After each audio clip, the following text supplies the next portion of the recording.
become aware now that the children 0 to 7, 85,000 of them are going to be moved from the scheme to a thriving kids program, which is a whole new scheme that they're sort of trying to set up. It hasn't been finalized yet. It's a scenario. From a business strategy, we need to look at that. What does this look like? Right? If there's going to be committed resources, I mean, the federal government has promised that they're going to set aside 2 billion, but they're still in discussions now with the states as to how much each and every state would be contributing to this new funding, resource. From a strategic room, we are able to look at that scenario and make our decisions based on that. So those are the key pillars. But I just want to go back to the ownership of the NDIS, Dr. Vicky. It's very crucial that we understand who we are, where we're going, what environment that we operate in. The scheme itself is co-owned by the federal government, the state governments and territories. So that in itself, from a policy perspective, presents layers and layers. That's why you see sometimes a decision needs to be made, and oftentimes you end up at the ART, and you may wonder, what's going on here? It's because there's so many stakeholders there. The federal government is saying it is the responsibility of the state. The state is saying, no, it is the responsibility of the federal government. Then what do we do now? We end up at the ART, then we have that arbitration process now in terms of, okay, let's come into an agreement here. Let's look at the person. But it's all about knowing those key landmines, right? As a business person, you're not going to wake up one day and it's a shiny day. There is no problems. Every time you walk into a business, there's always something. It may not be financial, but there's a problem. That problem must be dealt with. Exactly. Right? Thank you, Doctor. Yes. I think, coming back to the question, it's a really challenging, I say. Yes. Because the expectation of the providers coming into the business is that it is, quick getting rich. Right.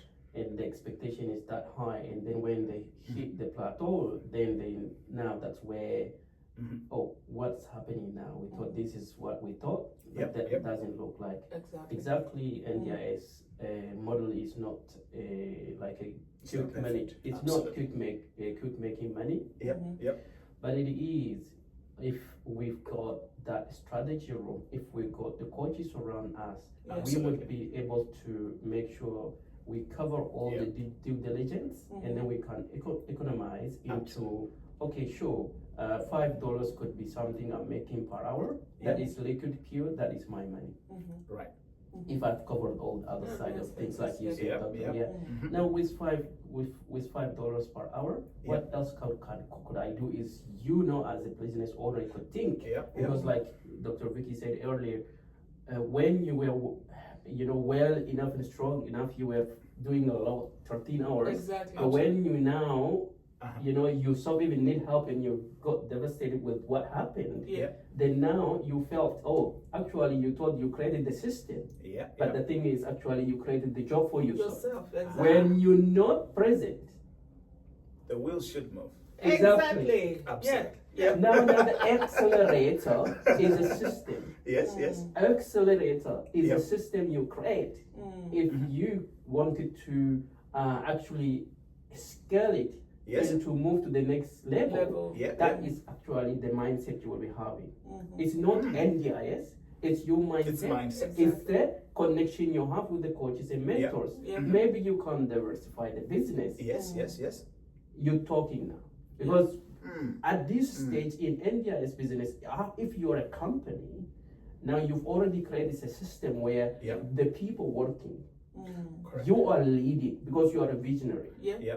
Wow. You are creating the vision in them. Yes. And the system is running now. Right. Wherever you are, you can manage that. Absolutely. Then diversify the business. Exactly. Diversify. I like that. Diversify. Exactly. Then now you're talking, you're a business owner. Right. But by NDIS itself, yes, how far are you gonna go? because you haven't covered all the ground. Ah. Because I was talking to the provider a week ago. Yes. And I was saying like, are you aware of the payroll tax? Yeah. 5% of what you make, you have to pay back to the government. There you go. And I was like, the person said, no. Yeah. I said like, what about long service leave? I said, no, I don't need to because all my employees are casual. I said, who's your accountant? Right. That's a good Because question. like every side of the compliance Absolutely. needs your money. That $5, Oh, yeah. I don't know if you could get to that $5 too. Yeah, you'll be lucky to. You could be lucky You'll be Yeah. lucky. Absolutely. because you as a business owner, Mhm. you're responsible for the super. Yeah. Right. That's only for me. That's I was literate when I started the business. right. And I And didn't many know. providers are. I didn't know. Yep. Apart from super, I have to pull money out of my pocket and get- return to the government. Government put the money in there, and they already put the cap. They said this much go to the support worker, Yeah. regulated by Fair Work. Yeah. Mhm. As long as you don't go under, Yeah. it's up to you if you Yeah. want to go higher. Yeah. That's up to you. Now, Yeah. and then the government also say, Yes. okay, Yes, the super. leftover is up to the business owner. If we Right. are business minded, There if you we go. are educated, if Mhm. we've got that strategy room running behind the scene, That's right. that's the key. Yep. And then the government said, yeah, the leftover can cover all the payroll tax, Yeah. all Yeah. the work Super. cover, all the super, all other Insurance. insurances, Yep. all the policy and procedure compliance and Audits. internal auditors and Yeah. audits and all things there. How many kids are you serving here? How many kids have to be fed? Yeah.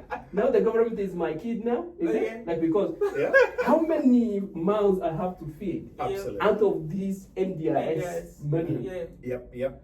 Mm. And of course, it's if we don't get this sorted, Yep. we're off the market. Exactly. Yep. It will be pulled out. Mm. It will be pulled out. I mean, the regulation wouldn't let us continue Yep. because Yep. we'll fail feeding because all the mouths will be Yep. Exactly. malnourished. Absolutely. Exactly. And And they not- will scream.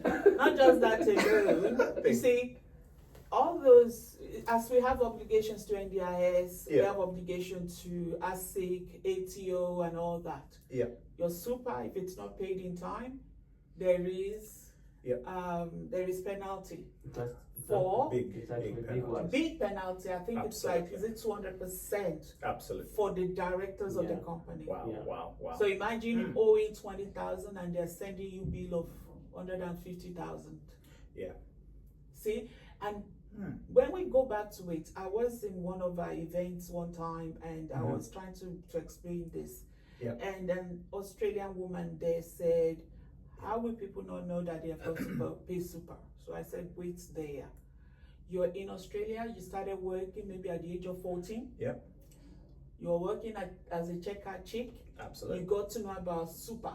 Yeah. I came from Nigeria. There's nothing like super. Yes, they Yeah. go whatever, which they don't pay people Mhm. at the end of the Absolutely. day. Yeah. People from India, I don't think they've got anything like that. So Absolutely. it's for us, it's foreign, right? Yep. So Big time. majority of providers Mhm. are from. They're not Aussie. Absolutely. We're not used to super. The culture. Yeah. We're the not culture used of to how to that do things. Yeah. culture, Absolutely. Right? And Absolutely. yes, clinically, as nurses, as doctors, as OTs, as whatever they are, Yeah. they're good. They know what they're doing. But Yep. this is now business arena. Yes. And they've got no idea. Mm. They don't know about super. Yeah, I get paid this, and then I pay my staff, and that's it. The rest is mine. That's what they believed, and that's why everybody was living big. Big. Absolutely. Until charges started coming in, letters, you're late, you didn't pay this, you didn't pay that. What? Yep. I have to pay this, how much do I have left, Yeah. And I believe education is the main thing, Very key. number Absolutely. one. Yep. Then number two, it's also within the community. Correct. Aussie believe that NDIS providers are making a lot of money. Right. Yeah. The government isn't helping us to say absolutely not. What are the numbers saying? Yeah. Yes. Let's break the numbers down. These people, they are doing fantastic job, because if they are not there, can family members keep helping John Doe, who can't go to the toilet himself? Absolutely. To go to, we have these people helping this John Doe to be able to go to the toilet because they've got to massage him because his body isn't working properly anymore. But they've got to do whatever they have to do to help him to be able to do number two. Because if that doesn't happen, John Doe is going to be very sick. Absolutely. The fantastic job that we are doing isn't being addressed, isn't being highlighted. People are focusing more on, they are making a lot of money, they are doing this and they are doing that, and they actually talk about race. Indian, blah blah blah, this, da. And it's constant. So the more we providers actually use our voices to say, I'm not making anything out of this. Absolutely. I barely do.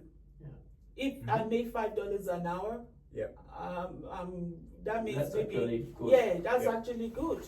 Well, my rule of thumb is do the right things even if no one is watching.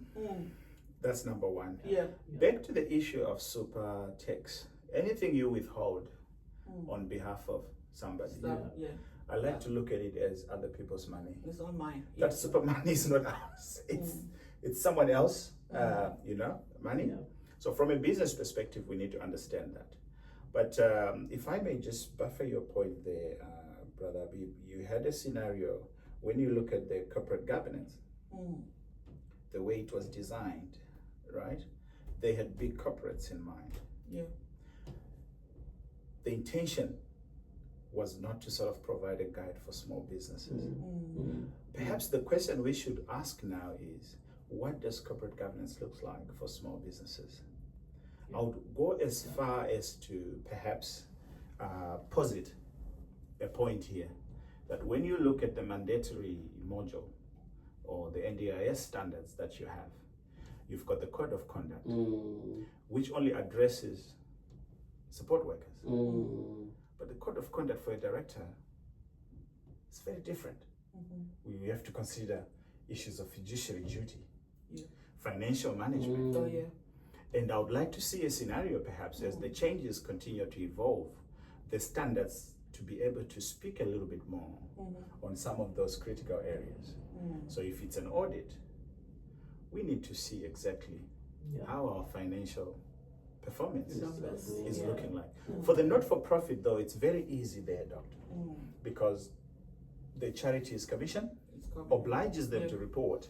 But from an NDIS perspective, you have organizations that are passing the audit. Then 12 months later, there is millions this ought to super and all of that. Okay, hang on. How come we didn't see that? At some point, an internal audit should have been able to pick that up. If an internal audit misses it, an external audit should have been able to pick that up and say the buses aren't being done, right? And then perhaps raise the alarm. That's right. So that we can safeguard the people and safeguard, the employees as well. Those are some of the critical areas. I would actually like to see a corporate induction for directors. Because there's a whole lot more scope in there. Absolutely. And I hope the commission will look into that. I think that's a brilliant point there. All in all here, with your point, I think what's lacking is that